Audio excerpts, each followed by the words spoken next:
Julien m'a demandé de dire quelques mots sur comment je voyais l'évolution du tourisme en Afrique. D'abord quelques mots, le Club Méditerranée, une aventure inimaginable qui commence en 1950, créée par un homme qui s'appelle Gérard Blitz, belge, et à qui les autorités belges ont demandé, à la fin des années 40, après la Deuxième Guerre, d'accueillir les gens qui sortaient des camps de concentration. Ils avaient fait en Suisse un lieu pour réhabiliter les gens. Et c'est peut-être là que Gérard a eu l'idée de créer des lieux dans lesquels on apporterait du bonheur aux gens. Et il crée en 1950 le premier club méditerranéen à Alcudia. Il a besoin de matériel de camping. Il tombe sur mon père, Gilbert Trigano, qui à l'époque dirigeait une affaire de camping. Et ensemble, ils fondent le club. Très vite, Gérard va sortir. Et Gilbert va en faire un espèce d'empire qui va rayonner à travers le monde entier sur une idée simple qui est en fait un village où tout est abordable, tout est possible, où on paye tout à l'avance et après on peut faire ce qu'on veut. Et ça commence à Alcudia, c'est Barati, c'est Corfou. Et je crois que ce qui a été d'intelligent dans l'histoire du club, c'est sa capacité à évoluer. C'est-à-dire d'un truc pour des célibataires qui venaient faire la fête. La formule a évolué, a accueilli les familles, est montée en gamme et surtout c'est mondialisé. Le coup de génie, c'est de se dire le concept on tient un concept formidable, on peut le mondialiser. Et au début des années 80, Gilbert décide de créer des équipes à Tokyo pour le marché asiatique, à New York pour le marché américain, à Rio pour le marché sud-américain. Et décide de faire passer le club à une nouvelle dimension. C'est l'époque où le club est devenu un espèce de phénomène de société. Et moi, il y a une anecdote que j'aime bien. Un jour, l'assistante de mon père rentre dans son bureau et lui dit « Monsieur le Président, on a eu un appel du Vatican, le pape voudrait vous rencontrer. » Et Gilbert, qui n'avait pas un grand sens de l'humour, dit « J'ai autre chose à faire aujourd'hui, soyons sérieux. » C'était l'époque où venait de sortir le film Les Bronzés, qui s'était tourné ici à côté, qui donnait une image du club plutôt différente de celle qu'on peut attendre du Vatican. Et puis 10 jours après, la même assistante revient et dit « Monsieur le Président, je suis désolé, mais ils insistent. » Et ils sont même un petit peu contrariés. Le pape dit que quand il demande à recevoir quelqu'un, en principe, la personne accepte. Alors Gilbert se renseigne, fait marcher son réseau et s'aperçoit qu'effectivement, Jean-Paul II souhaite le voir. Ce qu'on a cru comprendre, c'est qu'en fait, Jean-Paul II était un grand sportif. Et il avait comme coach un GM du club qui avait dû lui raconter les vacances au club. Et le pape, qui était un type très curieux, a dit « Moi, ce mec-là, j'aimerais le rencontrer. » Donc, quelques semaines après, on se retrouve, mon papa, ma maman, moi, mon épouse, et ainsi de suite, et toute la direction du club au Vatican. On nous installe en rang d'oignon. Et le pape salue toutes les personnes qui sont là. Et à un moment donné, il vient vers Gilbert et il dit « Alors, Trigano, dites-moi, qu'est-ce que vous faites ce métier? C'est quoi ce club méditerranéen? C'est quoi être géo ?» Et Gilbert lui dit « Sa sainteté, mon métier, ça consiste à réunir des hommes et des femmes du monde entier dans les plus beaux endroits et leur apporter un peu de bonheur. » Et le pape le regarde avec un sourire que j'oublierai jamais et il lui dit « Alors Trigano, on fait le même métier. » Voilà. Donc, Géo Club, c'est le même métier que nous. Voilà. Et c'était ça le club. C'était une aventure assez rocambolesque, assez inimaginable. En même temps, une aventure qui a bien marché, qui fonctionnait très bien en termes de résultats. Et moi, j'ai eu la chance de passer 30 années extraordinaires dans cette boîte. J'étais géo, j'ai donc été chef de village à Assigny, qui reste un de mes plus beaux souvenirs avec l'inauguration du village et la présence du président Houphouët-Boigny, qui a été un événement inimaginable. Tous les gens des tribus des alentours étaient venus, non pas pour voir le village du club, mais pour rendre hommage au président Houphouët-Boigny, et ça a été un moment de folie, de fête assez extraordinaire. Et puis un jour, mon histoire au club s'arrête. Alors bon, il y a plusieurs versions, ça offre pas d'intérêt aujourd'hui, mais en tout cas l'histoire s'arrête. Et j'ai 50 ans à l'époque, pas envie de m'arrêter, ni les moyens non plus. On n'était plus actionnaire du club depuis longtemps. Et donc j'essaye de voir ce que je peux faire. On avait commencé à regarder à faire un projet au Maroc, dans la région de Marrakech. Malheureusement, les autorités marocaines n'ont pas franchement respecté leurs engagements. Et donc on y a renoncé. Et puis on s'est dit avec mes fils et avec nos associés de l'époque, il y avait peut-être quelque chose à faire dans l'hôtellerie.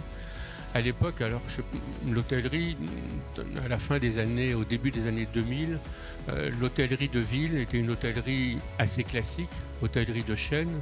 Et d'ailleurs, quand je faisais le pitch pour Mama Shelter, que j'allais voir les investisseurs, je leur expliquais qu'on était l'opposé de Accor, qui était une chaîne ennuyeuse, boring et sans intérêt. Bon, maintenant qu'Accor est présent avec nous, j'ai changé le discours et je dis que c'est des gens formidables et que Sébastien Bazin est un génie. Mais c'est vrai qu'à l'époque, j'avais un discours un peu anti-Accor qui m'a permis d'ailleurs de raconter comment on allait se positionner. Alors, je me suis ramassé 80 gamelles, 80 groupes financiers, family office, chaînes hôtelières qui m'ont dit que ce truc ne marchait pas. Il faut dire qu'on avait une double ambition.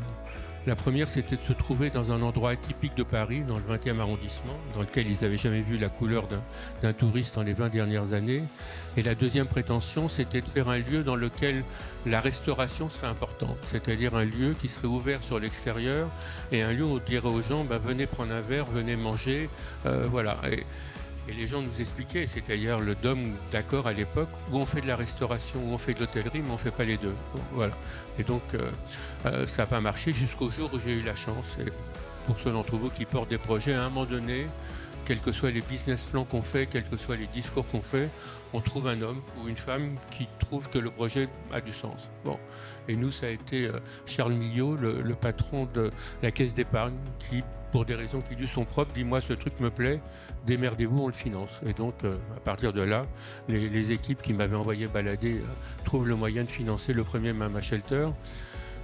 On ouvre en 2008, rue de Bagnolet, encore une fois dans un endroit un petit peu atypique. On a un casting assez marrant parce qu'on a un mélange d'anciens du club, de gens de l'hôtellerie. On a la chance d'avoir Philippe Stark qui a fait le design, Alain Sanderins qui est un des grands chefs de cuisine qui a fait la carte. Et après quelques semaines d'hésitation, le truc explose. Ça devient l'endroit où tous les soirs les gens viennent. Charles Millot avait quand même demandé à un consultant de faire un rapport sur comment il voyait le Mama Shelter. Et ce monsieur, qui est un grand consultant, qui continue à consulter, était venu me voir un jour en disant « Voilà, je vous remets le dossier, je le remets demain à la caisse d'épargne. Je vous préviens, il n'est pas bon, votre truc ne marchera pas. C'est impossible que vous attiriez du monde dans le 20e arrondissement. Peut-être qu'avec Philippe Stark, le nom de Stark, vous aurez 40 ou 50% d'occupation.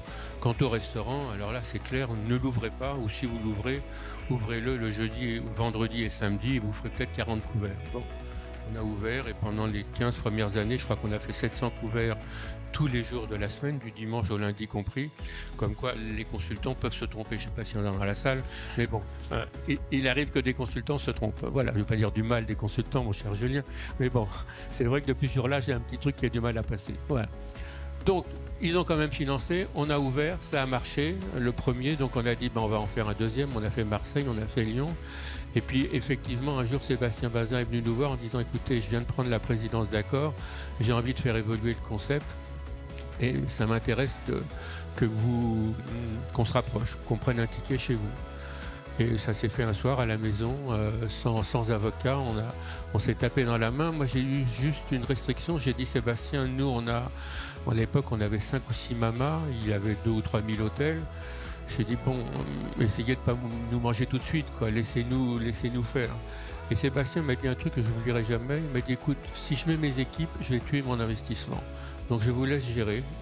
Et c'est mon fils Jérémy qui a géré le truc. Et Sébastien, les équipes d'Accor n'ont jamais interféré, n'ont jamais demandé. Ils ont essayé un jour ou l'autre de nous refiler un vieux Novotel à rénover, pourri complètement jusqu'à la moelle. On a dit ça, on ne peut pas le prendre. Bon, mais à part 2-3 tentatives comme ça, ils n'ont rien essayé et on a fait notre développement. Et puis maintenant, Mama Shelter est complètement dans le giron Ennismore Accor. Il y a 18 mamas dans le monde et Mama se développe. Alors moi, j'ai beaucoup ennuyé Olivier et Reda pour se développer en Afrique parce que je crois que le concept Mama Shelter est fait pour l'Afrique. Je crois que ce lieu, qui est un lieu, pas seulement un lieu pour dormir, un lieu de fête, et c'est pas un Ibis style dans lequel on met un baby-foot et 2 graffitis, c'est un peu plus profond que ça. Et je crois qu'il y a, alors je ne sais pas si je le verrai, si je vivrai assez longtemps pour le voir, mais je crois que si les petits cochons ne nous mangent pas, et si Olivier Granet le veut bien, on va pouvoir poser des tas de petits mamas à travers l'Afrique. Il y en a un premier, en principe, qui ouvre à la fin de cette année à Cape Town, et puis on a un projet à Casablanca, des projets à Tunis, et hier on parlait du Ghana. Enfin voilà, c'est un vrai projet pour l'Afrique. Voilà le MAMA. Donc c'est une aventure formidable. On reste les conseillers de l'équipe d'Accor, et puis nous on travaille sur d'autres projets hôteliers, au baby, et puis un projet pour une population plus senior. Alors une fois que j'ai dit ça, Julien m'a dit de dire quelques mots sur l'Afrique et sur nos métiers. Alors d'abord, moi bien sûr, j'ai 78 balais, j'ai fait toute ma vie dans l'hôtellerie, dans le club et ainsi de suite, donc je crois dans ces métiers. Je crois que c'est des métiers formidables, je crois que c'est des métiers pleins d'avenir. Je crois qu'à l'époque, on nous parle de l'intelligence artificielle qui va supprimer des millions d'emplois. L'intelligence artificielle ne supprimera pas les métiers de l'hôtellerie et du tourisme. L'intelligence artificielle ne remplacera pas le sourire d'un homme ou d'une femme qui vous accueille, la gentillesse d'un regard. L'intelligence artificielle ne saura pas faire ça. L'intelligence artificielle nous aidera à supprimer tous les métiers de back-office qui sont ennuyeux, mais rendra encore plus nobles les métiers au contact de la clientèle. Et puis, qu'on le veuille ou non, le monde s'enrichit, on voit l'émergence de classes moyennes à travers le monde qui arrivent, qui n'ont qu'une envie, c'est de voyager, dont le rêve c'est d'aller un jour à Paris, d'aller un jour au bord de la mer. Donc ce besoin est là. On voit que même quand il y a des crises, les gens rognent sur toutes leurs dépenses d'avilement, de restauration, mais pas sur les voyages. Voilà. Donc je crois que notre métier va continuer à croître et à embellir. Il y a des excès. Alors les gens bien pensants parlent du surtourisme pour critiquer le tourisme populaire. Moi j'aime le tourisme populaire. Moi je suis heureux de voir des hommes et des femmes qui viennent visiter des lieux. Bien sûr il y a un travail de régulation à faire sur Venise et sur quelques lieux. Bon, mais c'est les excès d'une industrie qui vient de naître. Voilà, c'est comme ça. C'est l'industrie du tourisme, elle a 50, 60, 70 ans, c'est rien. Voilà, donc elle fait des erreurs, elle les corrigera. Les avions deviendront demain moins polluants et on pourra continuer à revoyager. Et puis on ira aussi vers un tourisme de proximité qui va naître. Donc les métiers du tourisme vont continuer à croître, les besoins des gens vont continuer à exister sous toute forme de tourisme. Des hôtels classiques, des hôtels différents comme les mamas, des trucs en bord de mer, des croisières, enfin des lodges, tout est possible. Alors là-dedans, comment se positionne l'Afrique? Pas très bien. L'Afrique, c'est quoi? Si je ne me suis pas trompé, c'est environ 18%, 19% de la population mondiale. C'est à peine 5 à 6% des entrées du tourisme dans le monde pour l'Afrique. Et encore là-dedans, je crois qu'on met le Maroc et l'Égypte. Donc si on les enlève, la partie de l'Afrique subsaharienne, c'est des chiffres ridicules. En termes d'emploi, le tourisme, c'est entre 8, 10, 12% des emplois dans le monde. C'est à peine 5 à 6% des emplois ici en Afrique. Donc il y a un énorme potentiel, un énorme futur. Et l'Afrique a tout pour réussir. Il y a les plus belles plages du monde, il y a les plus beaux paysages, il y a des histoires, il y a des villes pleines d'énergie, comme Abidjan, comme Dakar, comme Nairobi. Voilà, il y a tout. Alors qu'est-ce qui fait que ça ne marche pas? Je ne suis pas un expert, je suis un géo devenu aujourd'hui aubergiste. Bon, mais j'essaye de comprendre. Je crois d'abord qu'il y a effectivement une image auprès de beaucoup de gens d'instabilité politique, réelle ou pas. En tout cas, l'image est moyennement bonne et quand on voit à la télé qu'il y a des émeutes, qu'il y a des drames dans des villes africaines, comme quand on habite à Paris ou à New York, à plus forte raison, on ne sait pas faire la différence entre Abidjan, Dakar, Accra et ainsi de suite, et que tout ça est dans le même panier. Dès qu'il y a un incident politique en Afrique, ça rejaillit sur l'ensemble du continent. Bon, là, je n'ai pas de recette, j'ai rien à dire, mais c'est vrai que c'est sûrement un des freins, et pour les investisseurs et même pour les clients, à venir en Afrique. Alors, après, qu'est-ce qu'il faudrait faire pour essayer de développer le tourisme? Je pense qu'il faut une vraie volonté politique. Pas tellement de l'argent. Les États n'ont pas d'argent. Les États n'ont pas un rond. La France est en faillite. Et la plupart des États, quand ils ont un peu d'argent, ils le consacrent à l'éducation, à la santé ou à la sécurité. Mais simplement, ce qu'on pourrait espérer, c'est que les États un certain nombre d'États décident de faire du tourisme une vraie priorité, comme l'a fait d'ailleurs Sa Majesté le roi du Maroc. C'est une vraie priorité. On fait un effort et on aide les intervenants touristiques. On facilite les permis de construire, les formalités qui nous font perdre un temps fou, qui rendent les investisseurs hystériques. Voilà, il y a sûrement un enjeu au niveau d'un État de décider qu'on va faciliter et les investissements et les entrées des touristes dans les pays. Je veux dire, moi j'ai eu la chance, je suis arrivé il y a 24 heures, accueil VIP, mais quel bordel. Et encore, on avait le directeur de l'aéroport avec nous et une demi-douzaine d'assistants, mais quel bordel. Donc j'imagine que quand on est pas Serge Trigano super VIP, le bordel doit durer 2 heures, 2 heures et demie pour sortir. Autant dire qu'on ne veut pas de touristes. Je veux dire, bon, c'est plus simple de dire on n'en veut pas que de faire des discours on en veut et puis de laisser des gens. Le touriste d'aujourd'hui est un animal malin, un animal qui sait aujourd'hui, qui rentre à Dubaï en 7 à 8 minutes, qui rentre à Singapour en 4 minutes 50, même au Mexique où j'étais il y a 8 jours, on rentre en 5-6 minutes. Voilà, donc quand il faut faire la queue avec le visa, obtenir le visa à Paris, le faire valider ici, faire un premier guichet, un deuxième guichet, les mecs sont partis. Je veux dire, c'est clair. Voilà.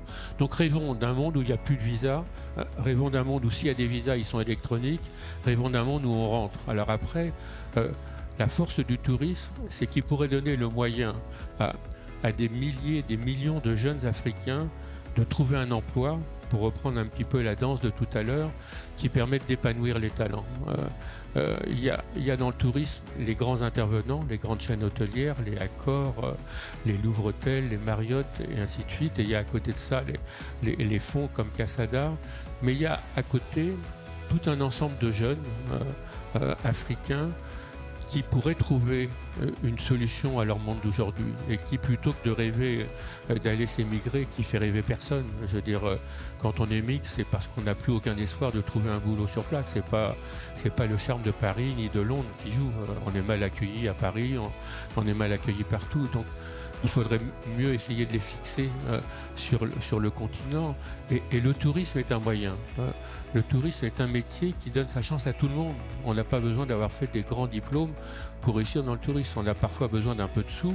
Et là, il faudrait trouver le moyen d'aider ces financements. Alors je sais qu'il y a des financements. Moi, quand j'avais le projet du Maroc, j'étais allé voir la BEI à Luxembourg. Je suis parti en courant, je veux dire, je suis resté 1 heure dans le bureau d'un fonctionnaire qui m'a expliqué le nombre de documents qu'il fallait préparer. Je suis parti en disant qu'on ne l'aurait jamais. Ce qu'il faudrait, enfin on en parlait hier soir avec Olivier, moi je suis fan d'une banque qui s'est montée en France qui est la BPI, la Banque Publique d'Investissement avec Nicolas Dufour, Pedro Novo et ainsi de suite, qui a donné sa chance, y compris à nous, au MAMA, à des jeunes qui n'avaient pas le track record. Alors il y a sûrement eu là-dedans des prêts qui n'ont pas été remboursés, c'est possible, mais au moins il y a eu aussi en même temps plein de projets qui ont vu le jour. Et donc le rêve, ça serait d'avoir une BPI africaine, et peut-être que la communauté européenne qui finance des tas et des tas de projets, des trucs, des usines à gaz délirantes, pourrait financer une banque qui soit un peu plus polyvalente et un peu plus à l'écoute des jeunes Africains qui ont envie de monter un petit écolodge, un restaurant. Il y a tellement de talent, tellement de créativité ici. Il y a tout ce qu'il faut pour attirer demain des touristes qui en ont marre des grands shopping malls avec les Vuitton, Prada qui sont les mêmes à peu près partout dans le monde, qui en ont marre des grands hôtels luxueux où seule l'épaisseur de la moquette fait la différence et qui ont besoin de trouver un peu d'authenticité, de vérité. Et quoi de plus authentique ni de véridique que la pureté de l'Afrique. Voilà, donc alors c'est peut-être un rêve, peut-être ça ne verra jamais le jour, mais c'est ça qu'il faudrait faire. Je suis incapable de le monter moi, mais si j'avais 20 ou 30 ans de moins, j'essaierais de le faire parce que c'est sûrement là-dessus que ça se passe. Après, il y a un enjeu de formation, bon, mais ça, on le connaît. Et je ne crois pas qu'il est aussi grave que ça, parce que dans la formation, quand on forme nos équipes en Europe, on essaye de les former sur les attitudes, accueillir les gens. Mais ici, les attitudes, vous les avez. Les Africains, ils savent accueillir les hommes et les femmes. La gentillesse, elle est innée dans l'esprit, dans la culture africaine. Ce qu'il faut, c'est apprendre des bonnes pratiques. Et moi, mon père avait un jour proposé à Sa Majesté Hassan II, le roi du Maroc, un projet qui s'appelait Soleil contre savoir, et qui consistait à proposer à des retraités de l'industrie hôtelière européenne de venir passer une partie de leur retraite au Maroc pour apprendre à des jeunes leur métier. C'est un projet formidable. Le roi du Maroc avait donné son accord et l'administration française, dans sa grand dynamisme, a bien sûr refusé le projet, et donc c'est mort. Mais c'est un vrai truc à faire. Et d'ailleurs, nous, quand on a ouvert le MAMA, peut-être un des recrutements les plus intelligents qu'on a fait, c'est d'embaucher le chef concierge du Plaza Athénée. Il prenait sa retraite et j'étais à son pot de départ, et donc tout le monde le saluait et tout, et je suis allé le voir, je lui ai dit écoutez, nous dans quelques mois on va ouvrir un MAMA, il ne savait bien sûr pas ce que c'était, moi non plus d'ailleurs, et je lui ai dit est-ce que ça vous intéresserait de venir avec nous, et Jean-Claude Elguer est venu. Et il a transmis son savoir. Il a transmis son savoir. Il était à la réception pendant des heures, des jours. Il expliquait comment on accueille des gens. Voilà. Et je crois qu'il y a là quelque chose, une piste peut-être à suivre, qui est d'attirer des retraités de l'hôtellerie, de la restauration, et à côté des Vatel, à côté des écoles hôtelières classiques, de leur demander de transmettre un peu leur savoir. Voilà, une fois qu'on a parlé de la formation, qu'on a parlé du financement, après, il y a l'enjeu de la communication. La chance qu'on a aujourd'hui, c'est que pour la communication, on n'a plus besoin d'acheter des espaces comme on le faisait dans le passé. Aujourd'hui, la communication, elle se passe sur les réseaux sociaux, elle est différente. Mama Shelter s'est monté sans dépenser 1 euro d'achat d'espace, uniquement avec la relation presse et uniquement avec Instagram et uniquement sur le site internet du MAMA. Donc là, il y a, et moi je suis tombé par hasard sur Instagram, je crois, sur un post d'Antoine Vialet, qui d'ailleurs est un ancien géo du club, donc ça ne pouvait que faire de bons résultats, et qui visite l'ouest de la Côte d'Ivoire et qui vous donne envie d'aller à Sassandra, d'aller à San Pedro, d'aller à Grande Bérébi, et il le fait sans emphase, en marquant les points forts et les points faibles, ce qui marche et ce qui ne marche pas. Et je crois que c'est ça qu'on a envie aujourd'hui.